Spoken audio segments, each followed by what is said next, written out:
Parlons peu, parlons bien. Que nous le voulions ou pas, le seul moyen d'être sauvé du monde mauvais dans lequel nous vivons, c'est de placer sa confiance et son espoir dans l'intervention de Dieu, selon Daniel 2,44. Depuis que l'homme est sur la terre, il a prouvé qu'il était incapable de régler les problèmes de l'humanité. Guerre, famine, épidémie, catastrophes naturelles, criminalité, inégalité sociale, et j'en passe. Tous les systèmes politiques ont été utilisés et ont tous échoué.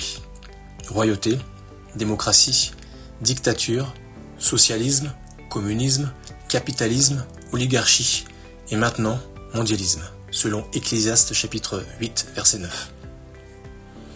Non seulement Dieu se propose d'éliminer toutes ces choses dont l'homme est à l'origine, mais en plus, il a prévu d'instaurer définitivement des choses que l'homme n'a jamais connues, à savoir la paix véritable universelle, l'opulence alimentaire universelle, mais également l'éternité dans un paradis terrestre, la santé véritable, la résurrection de nos chers disparus et le bonheur véritable sans fin.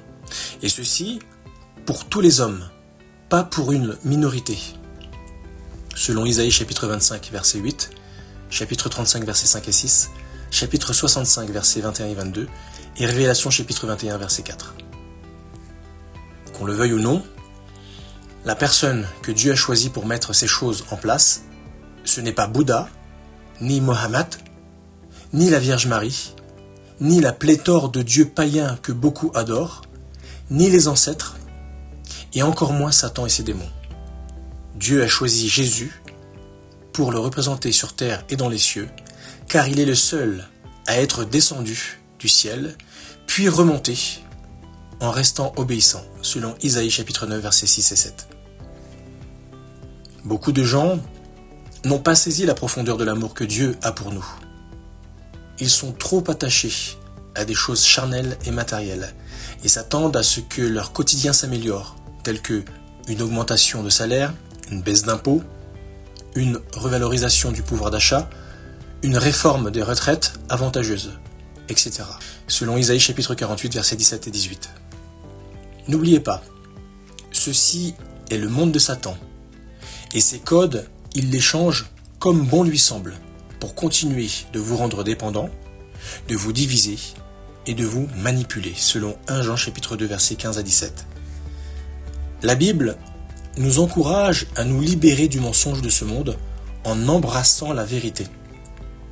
En attendant que Dieu intervienne, il faut sortir de l'empire de la fausse religion, fuir loin des fausses promesses politiques et minimiser notre implication dans le monde financier et commercial, selon Jean chapitre 8 verset 32.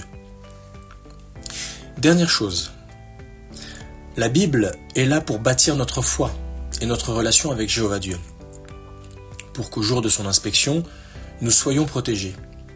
Nous vivons une ère de préparation pour le retour du Christ, quand il viendra juger tous les habitants de la terre. L'opulence et le bonheur véritable n'est pas pour maintenant.